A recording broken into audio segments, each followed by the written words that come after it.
Welcome back to another video and another episode of Careers with Nelly. I'm happy to have you back if you're a returning viewer, and if you're getting yourself to this channel for the first time.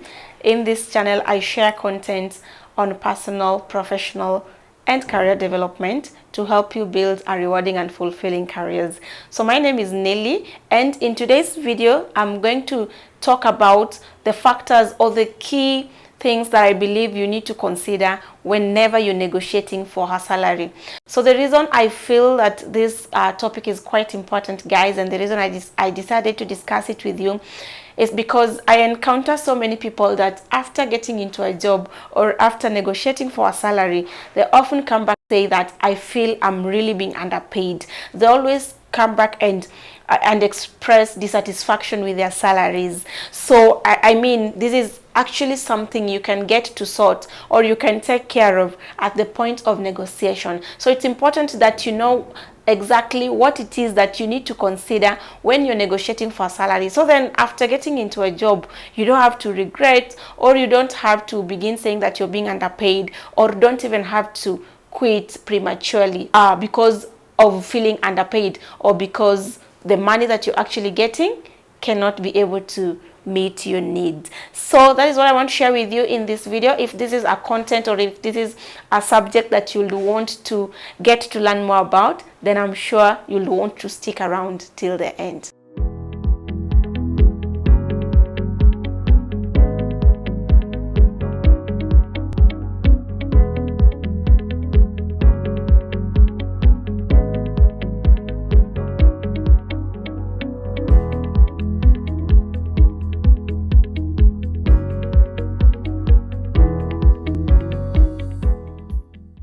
So the first key factor that you need to consider whenever you're going to negotiate for a salary at any point is your worth. And how do you tell your worth, or how do you know your worth against a job?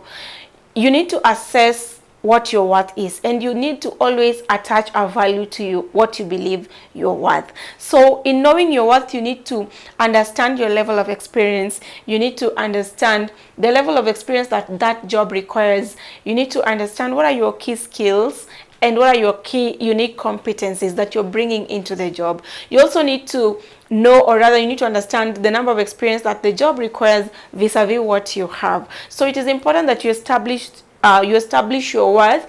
It is important that you establish your worth and actually attach a value to it when you're going to negotiate for a salary. So then that helps you not to underquote.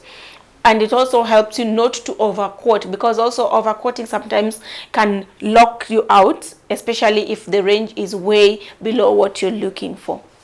So also, if you're assessing your worth, it is important that you compare your level of experience with what your level of experience and the pay with the industry standards. It's very, very important, the industry standards or the current market rate. So you need to understand what people in your job, people with the same level of experience, people in a similar job as you, are being paid in the same industry. So by so doing, you're able to know what the industry pays and where your skill level sits in terms of the current industry or market pay ranges. The second factor is to consider your skills and level of experience. So your skills and level of experience plays a very key role in assessing your worth still. It also really helps you to just know where you sit or how you rank in terms of what the job is looking for. Of course, the more skilled you are, the more experienced you are, the more you expect to be paid a higher amount. So sometimes you find you encounter people who are quite experienced, and because they really, it all depends. I understand at the point somebody is looking for a job, there are so many factors that are surrounding the job search.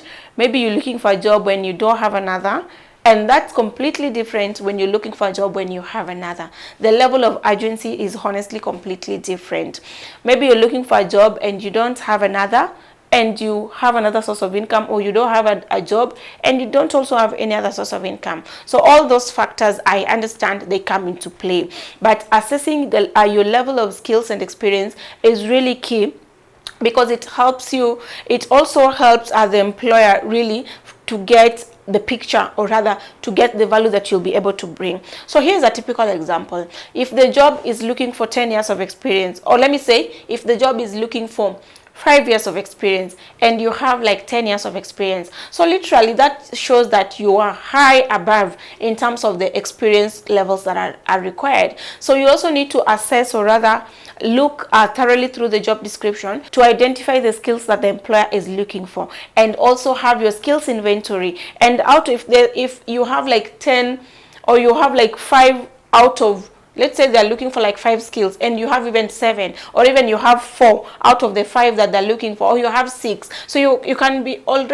able to tell where your skill set sits in terms of what the employer is looking for. So that's how you do an analysis of your experience and skills against what the job is looking for. So if you find yourself that you're in the higher rank in terms of the skills and experience, then you can use that as a basis for negotiation. And as you do this in terms of your skills and experience, you also need to focus more on the unique strengths that you have. So this is where the bit of what is your greatest strength comes in. So this, guys, takes me back to just to be able to emphasize on the need of you having to fully analyze and understand the JD. Then you'll be able to pick those key strengths that the job values and mention them at the point of negotiation.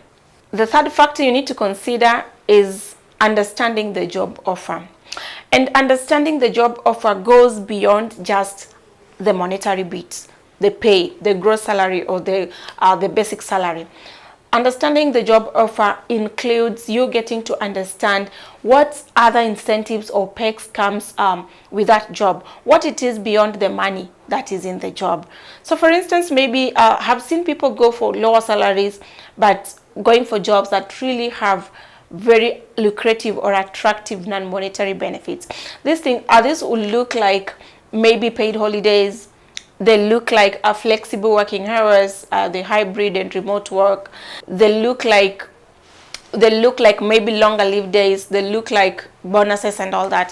What exactly does this job have beyond the money? So it's really important that when you're negotiating, you don't just negotiate from the part of the salary alone, but it also really needs you to look deeper into what else does this job have. And if that is what you want, again, and I think we'll be discussing that, I'll share that just in the next coming points. It all depends on also what is your priority, because there's sometimes when you're looking for a job and maybe that salary is your priority. So that is really important, that you need to understand the offer completely. And one of the mistakes that people do here is that most of us anyway, when we get a contract or when we get a job offer, the focus is more on the money. And sometimes you can realize that you've accepted or you settle for a job that the salary is quite high, but it doesn't have any other benefit. And at the end of it all, you realize that you use this money to meet other benefits that you really needed, and at the end of it all, it will reduce maybe the amount that you take home. So if you get into a company that will take you on a paid holiday, that will give you other monetary benefits like pension, maybe like even gratuity, other things like maybe a medical cover, an insurance cover, and all that, it's really important that you get to have a conversation and just to get to deeply understand what else does this job have beyond the monetary aspect of it. The fourth point is be clear on your priorities. I think I just tried to mention a bit about it in the previous point. So in terms of your priorities, it all depends on what level are you in your career. I tend to see people who are just starting out in their careers prioritize different things compared to people who have advanced or people who are nearing retirement. And a practical explanation for this would be, for instance, if you're just starting out in your career, or if you've just gotten your first job, honestly speaking, sometimes something like pension might not make much sense to you, because really you still have a longer time to work and you'll be able to save for your future as you grow along your career. But that will not be the case with someone who has like maybe 10 years, 15 years, 5 years to retire. Their focus will be more on pension. So if you're getting a job and the company tells you we have a pension, and maybe you get another one and they tell you they have a pension, somebody who's just starting out will be like, okay, as long as the money is okay with me, even if you don't have a pension, that's okay, they'll accept the offer. Unlike somebody who's retiring or approaching retirement or nearing retirement, pension will mean a lot to them. So they will almost maybe never settle for a job that doesn't have a pension or doesn't have any other security in terms of something that will secure their future. So that's how you need to assess your priorities. What do you prioritize at the point you're looking for a job? Another example is when you're looking for a job. Let's take an example of two people. Somebody is looking for a job, they have a young family, and maybe by a young family I mean maybe you have even younger children, and there's this person who's looking for a job and either they don't have children or they have older ones. So this person who has a younger family, something like a benefit like a medical cover will make much sense to them. So they'll rather settle, and I get to encounter that a lot. They'll rather settle for a job that pays less, but at least they're sure they'll be getting a medical cover or an insurance cover to take care of the medical bills for their family. So that is how you need to assess your priorities. What exactly do you prioritize? What matters for you? Is it the money? Because at the end of it all, sincerely speaking, frustrations will come in every job. So what exactly do you prioritize? So you'd rather get into a job that satisfied what comes topmost in your list of priorities. Like if the money, if you whatever you want is a higher salary, well and good, go and settle for it. If whatever you want is security in terms of getting insurance, in terms of getting a good pension, in terms of having a job that will pay you gratuity, in terms of having a job that has paid holidays and all that, please settle for that. So that's how you need to weigh and understand your priorities before, or rather when you're negotiating for a salary. The next factor is anytime before you go for a negotiation, guys, please prepare for the negotiation. Because I think after we do interviews and maybe when a recruiter or a potential employer calls you and tells you you're successful, that's now when you're caught off guard, especially maybe if you've not had a chance to talk about the pay previously. So then they take you through their package, and that's when you realize sometimes that they are not even offering what you want, and you really don't know where to start from, how to start negotiating the things, your top 5 or your key pointers that you want to convince this recruiter or the employer that you actually worth what you're quoting. So you need to prepare, and you need to, I even encourage people that have a list. Just master a list of your key strengths, master a list of your key skills, master a list of your key experiences that are relevant to that job, and be sure to mention them at the point of negotiating with an employer. So it is really important, but you can't really get this right if you didn't prepare previously. So you need to prepare and have your key, like your strong points, your killer points that you'll actually just mention, and the employer will see that value. You need to prepare to be able to articulate your value confidently, your worth confidently. You need to be able to understand the dynamics of negotiation, the dynamics of an offer. You have the right questions that you're going to ask, like the ones I've said in my previous points, in terms of just being bold enough to ask deeply, what else is in this offer beyond the salary? Do you have bonuses? How often are they paid? How are they calculated? Who gets to the bonus list, and so on and so forth? Do you have annual reviews? Do you have paid holidays? What does the PEX looks like? But if you don't understand the dynamics or the other aspects of a job offer or the dynamics of negotiation, you'll really not be able to ask the right questions. So you have to have the right questions. Prepare a list of your skills, unique strengths that you're going to use as your selling points. You need to understand your priorities, like I've said, know what really stands out for you, what you're really looking for. You need to understand even the scope of the job, so you will be able to plug in, or rather showcase how your skills and your unique strengths will be able to solve the employer's problem. The next point is to always keep a positive attitude. And the reason I say keeping a positive attitude, and why I'm having it as a key factor to consider, is because negotiations are not easy. It's a win-win situation. The employer or the recruiter is trying to have you fit within the budget that they're hiring with, and you're here also trying to convince them, or trying to get your what you feel you deserve from the eye, or from the angle of your experience, from the angle of your unique skills, from the angle of your skills, and from the angle of what you feel or what you believe you're worth. But at the end of it all, what if it doesn't turn out as you expected? So you need to keep also a very positive mindset in terms of, what if they don't accept, what if they accept, what if I get it, what if I don't get it.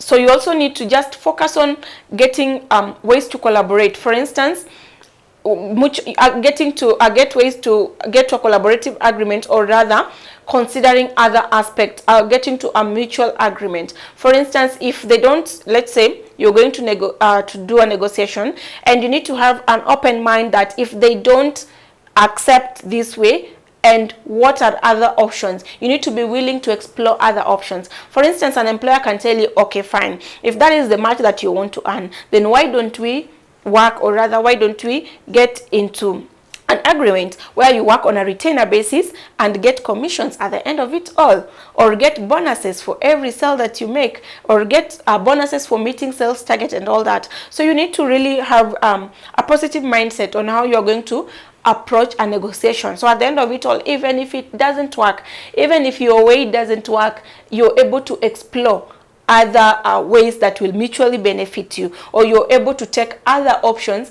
that still will get you to where you want in terms of what you want to earn. The next point and the last tip, guys, is to always consider the bigger picture. And I want to dwell a bit on this point because it's really it's quite important, and I think also I see this is where people really err a lot. Of course, at the point you're looking for a job, as I said when we were starting this video, is that there's so many factors that you're really considering. There's so many things that are going on. But what exactly is the bigger picture in this case? The bigger picture is also being able to see where this job is taking me next. For instance, if you have maybe average or not so many years of experience, sometimes you realize that if you settle or if you push for a very high salary, it may, I'm not saying it's bad, but in a way it may affect how you'll be able to negotiate in your next jobs. And it will also affect the type of companies that you will go to.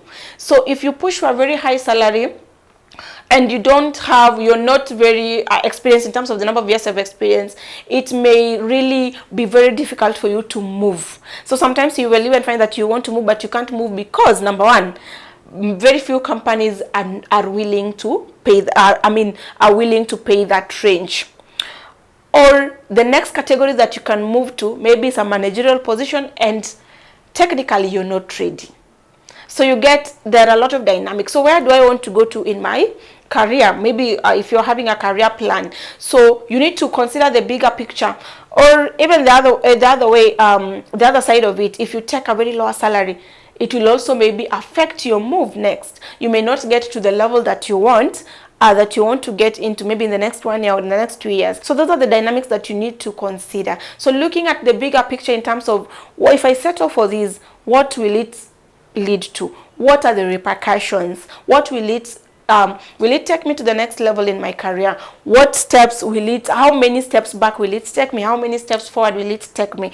So it's a whole system where you really need to consider the bigger picture, so that even when you get into that company and it's not what you expected, which sometimes happen, you don't struggle to move. Sometimes I've seen people get in with very big salaries, or get jobs with very big salaries, and they get to an organization and they realize this is not what I want. And you're finding maybe within that industry, within that market, not so many employers are willing to pay that amount. Then in their next move, they even accept to take a pay cut. So those things, there's a way they just disorient your career. So it's really important that you consider the bigger picture, so that the move that you take will not impact the next moves that you want to take in your career negatively. And as always, it's important that when in negotiation, you really need to know how to navigate resistance. So that's why I said you need to be open-minded, you need to keep a positive mindset, you need to be willing, or rather be very open to getting into mutually benefiting agreements with the employer. So yeah, so guys, I hope this video has added value to you. I hope this content was relatable, and if you like this video, please feel free to give it a thumbs up. And as always, if you've not subscribed to this channel, please feel free to subscribe, put on the notification bell so you're notified every time I upload a new video. And I'd also done a video that you'll want to watch just in relation to salary negotiations, on helping you. The video is helping you to answer the question of what is your salary expectation, which I really believe is quite important. If you watch this video, it will also be important for you to watch that video, just to get how you can totally, or how you can fully navigate that question as well. So I'll put the link to that video also in the description below, so you can get to watch it. So thank you so much for watching. Till next time, bye bye.